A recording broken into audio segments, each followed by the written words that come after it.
Hello అండి, welcome back to my channel. It's amazing. ఈరోజు నేను పాలకూర పెసరపప్పు కర్రీ చేస్తున్నాను.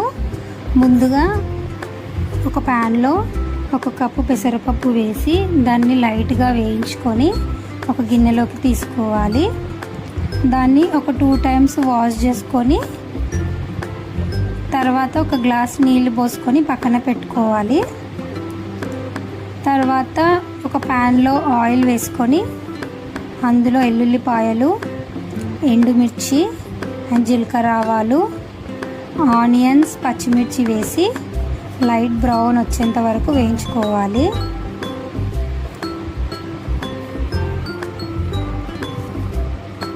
ఇలా కొంచెం లైట్ బ్రౌన్ అయిన తర్వాత కరివేపాకు వేసి కూడా వేయించుకోవాలి.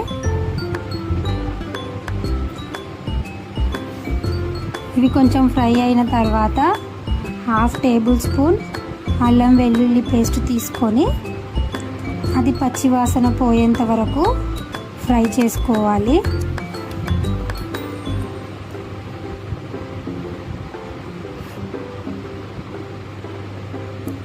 ఈ పచ్చి వాసన పోయినాక చిటికెడు పసుపు వేసుకొని కలుపుకోండి.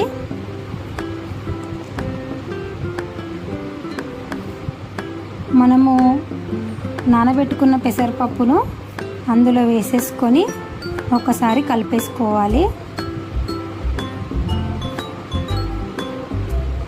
నేను 4 కట్టల పాలకూర తీసుకున్న. పాలకూరను సన్నగా కట్ చేసుకొని వాష్ చేసేసుకొని వేసుకున్నాను. ఇందులో తగినంత సాల్ట్ వేసేసుకొని కొద్దిగా కలుపుకొని మూత పెట్టేసుకోవాలి ఒక 5 నిమిషాలు.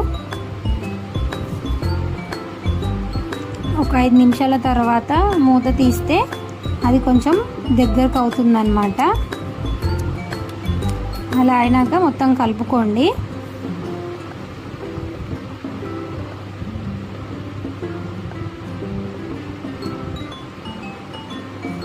ఇలా కలుపుకున్న తర్వాత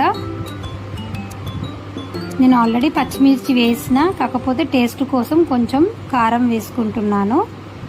కారం వేసుకొని కలుపుకోవాలి.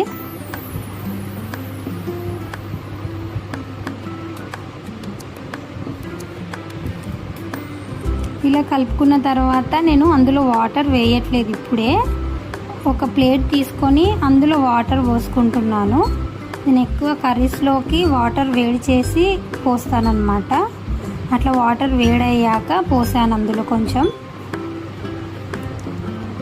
ఒక 5 మినిట్స్ దాని మీద మూత పెట్టి వాటర్ పోస్తే అవి వేడైపోతాయి. అవే వాటరు అందులో పోసేసాను.